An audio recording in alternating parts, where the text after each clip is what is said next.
বাংলাদেশে যিনি বর্তমানে স্বরাষ্ট্র উপদেষ্টা রয়েছেন তিনি অত্যন্তভাবে ন্যায় এবং নৈতিকতার পরিচয় প্রত্যেকটা কাজে তিনি দিয়ে দিচ্ছেন। এটা আমাদের দেশের জন্য এই ক্রান্তিকাল সময় একটা সারপ্রাইজ। এই রকম উপদেষ্টা আমরা চাইছিলাম ছাত্র জনতা। তো একজনকে ইতিমধ্যে দেখলাম, সেটা হচ্ছে স্বরাষ্ট্র উপদেষ্টা, যার কথার সাথে আমরা কাজের মিল পাচ্ছি। আর তিনি একজন সেনাবাহিনীর উপদস্থ কর্মকর্তা ছিলেন। সেক্ষেত্রে উনি প্রমাণ করে দিয়েছেন যে বাংলাদেশ সেনাবাহিনী কেন অন্যান্য বাহিনীর চাইতে আলাদা। যেহেতু এই স্বরাষ্ট্র উপদেষ্টা সাবেক একজন সেনা কর্মকর্তা, সেহেতু তিনি ওই যে তার চাকরি জীবন থেকে সে শপথ তিনি করেছেন যে দুর্নীতি করা যায় না। তার কারণে উনাকে দুর্নীতি গ্রাস করতে পারে নাই। উনাকে লাল গালিচা সংবর্ধনা দিতে গিয়েছে, সেখানেও তিনি একটি চমৎকার মাইলফলক দৃষ্টান্ত স্থাপন করেছেন, যেটা বাংলাদেশের ইতিহাসে আজও পর্যন্ত হয় নাই।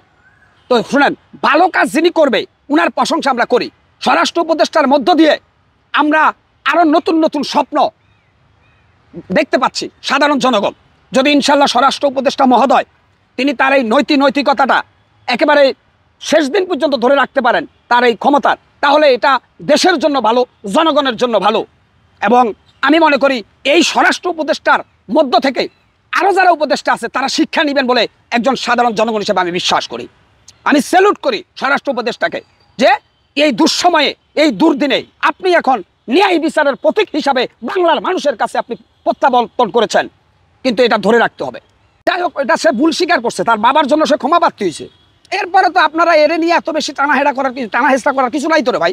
আরে দুর্নীতি কোন জায়গায় না আছে ভাই?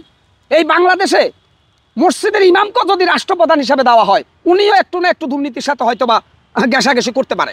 কারণ আপনার চতুর্দিকে যদি দুর্নীতিবাজ থাকে, আপনি কতক্ষণ ইমান ঠিক রাখবেন?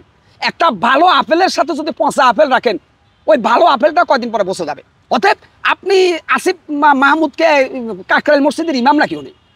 উনি একজন ছাত্র ছিল, সে একটা পদে আসছে, তাই বলে টুকিটাকি ভুল তো তার হইতে পারে।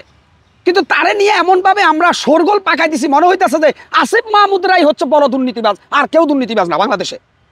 আরে ভাই, আমরা সবার ভিতরে তো দুর্নীতির আখড়া বসে আছে। বাংলাদেশের 90% মানুষ আমরা যদি নিজের বিবেক দিয়ে বিচার করি, আমরা দুর্নীতিবাজ নয় কারা মিয়া?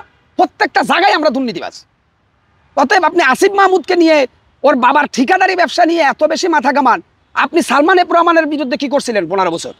আপনি এই যে ফলক, তারপরে শামীম ওসমান, এই যে বড় বড় কিলারগুলো ছিল আওয়ামী লীগের, ওদের ব্যাপারে কি পদক্ষেপ নিয়েছিলেন এত বছর? ও মানে বাংলাদেশ এমন একটা দেশ, শক্তের বক্ত নরমের জম। আসিফ মাহমুদ যেহেতু একটা নরম টরম টাইপের পোলা, সবাই ওর উপরে হুঙ্কার ছাড়তেছেন, আর ওরা রাঘব বোয়াল দেখে ওর কাছে যাইতে পারেন নাই। এগুলো হলো বাটপারি, এগুলা বন্ধ করেন। আসিফ মাহমুদের বাবা ঠিকাদারি ব্যবসার লাইসেন্স নিছে, আসিফ মাহমুদ ক্ষমা হয়েছে, ক্ষমা চাইলে আল্লাহ ক্ষমা করে দেয়, আপনারা তারা ক্ষমা করে দেন। সে আবার নতুন করে ভুল করলে ধরবেন। আমাদের বাংলা